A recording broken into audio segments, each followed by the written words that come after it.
How to type faster, 12 typing tips and techniques. Tanvir Zafar, the founder of ISU Technologies. Passionate in writing about productivity, creativity, entrepreneurship, work and technology. Read full profile. Do you know that being able to type faster makes you more productive? In fact, it'll save you 21 days every year just by typing faster. Many people look up to master typists and wish that to handle a keyboard like they do. The truth is that none of them started that way, and they had to learn. A lot of people believe that fast and correct typing will start when you can master the keyboard. But the truth is, you will need to begin with getting a workspace that is clean, properly ventilated, and comfortable. Also, for optimal typing, you will need to get a table and not add your laptop or computer on your lap. If you want to type well, the correct posture will be seated, straight backed, and with your feet planted a little apart, flat on the ground. Your wrists should also be positioned in such a way that your fingers can cover the keyboard.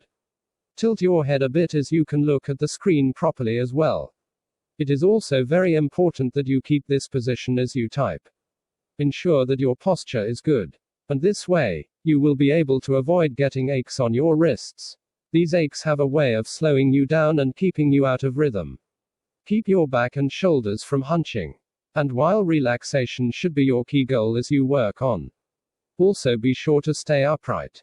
The keyboard is your tool here, so you will need to get to know it. Fortunately for you, most keyboards that you see will make use of the same layout, the QWERTY layout.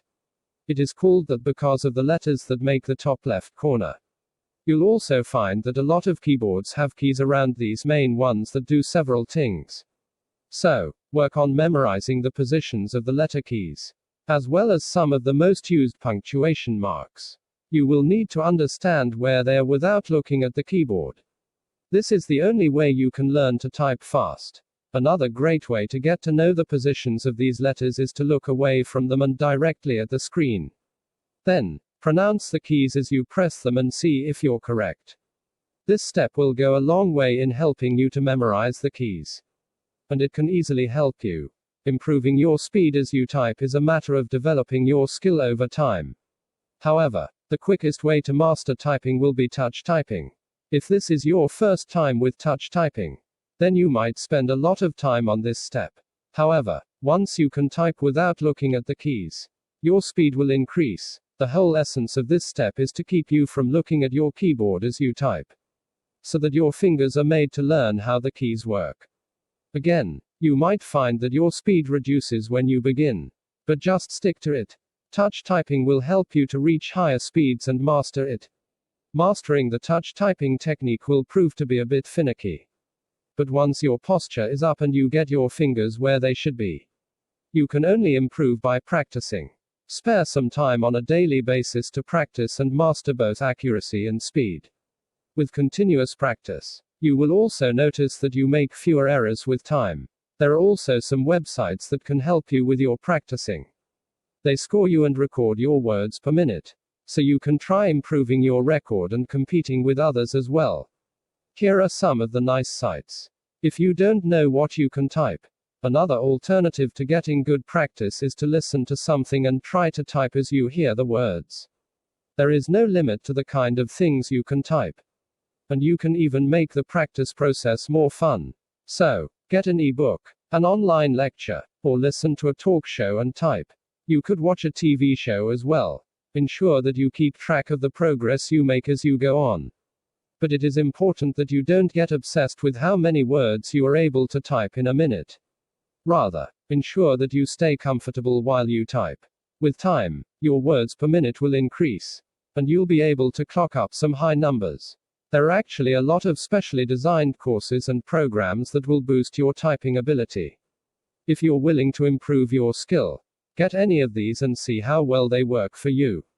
Don't just finish reading this article and expect that you'll type faster. You do need to work on your skills. It takes time to type fast, but practice makes perfect. The founder of ISU Technologies.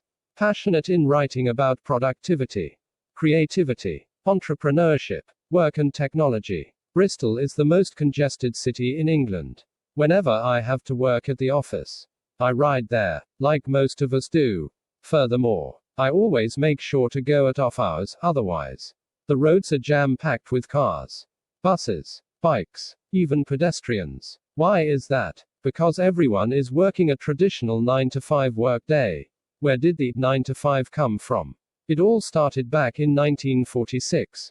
The United States government implemented the 40-hour work week for all federal employees. And all companies adopted the practice afterwards. That's 67 years with the same schedule. Let's think about all the things that have changed in the 67 years.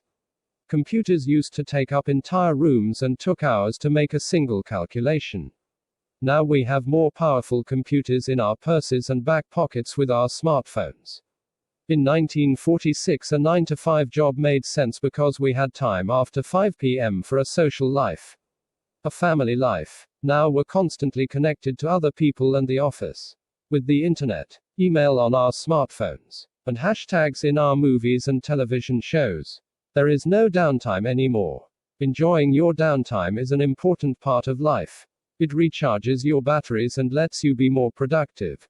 Allowing people to balance life and work can provide them with much needed perspective and motivation to see the bigger picture of what they are trying to achieve. Some people are just more productive when they're working at their optimal time of day, after feeling well rested and personally fulfilled. For some, that can be from 4 a.m. to 9 a.m. For others, it could be 2 p.m. to 7 p.m. People have their own rhythms and routines. It would be great if we could sync our work schedule to match. Simply put, the imposed 8-hour work day can be a creativity and morale killer for the average person in today's world. Fostering creativity among employees is not always an easy endeavor. But perhaps a good place to start is by simply not tying the tasks and goals to a fixed time period. Let them work on the to-do list at their own pace. And chances are, you'll get the best out of your employee who feels empowered instead of babysat. That's not to say that you should allow your team to run wild and do whatever they want. But restricting them to a 9-to-5 time frame can quickly demoralize people. Set parameters and deadlines, and let them work at their own creative best with the understanding that their work is crucial to the functioning of the entire team. Margaret Heffernan, an entrepreneur who previously worked in broadcasting, noted to Inc. that from her experience, treating employees like grown-ups made it more likely that they would behave the same way.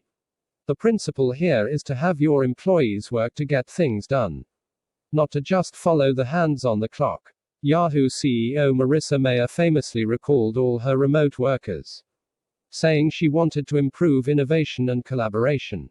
But was that the right decision? We've all said that we're often more productive in a half-day working from home than a full day working in the office. Right. So why not let your employees work remotely from home? There are definitely varying schools of thought on remote working. Some believe that innovation and collaboration can only happen in a boardroom with markers, whiteboards and post-it notes, and of course, this can be true for some. But do a few great brainstorms trump a team that feels a little less stressed and a little more free? Those who champion remote working often note that these employees are not counting the clock, worried about getting home, cooking dinner, or rushing through errands post-work. No one works the 9-to-5 straight without breaks here and there. Allowing some time for remote working means employees can handle some non-work related tasks and feel more accomplished throughout the day.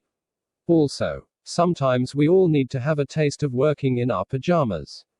Right. It'll be interesting to see how many traditional companies and industries start giving their employees more freedom with their work schedule, and how many end up rescinding the policies like Yahoo did.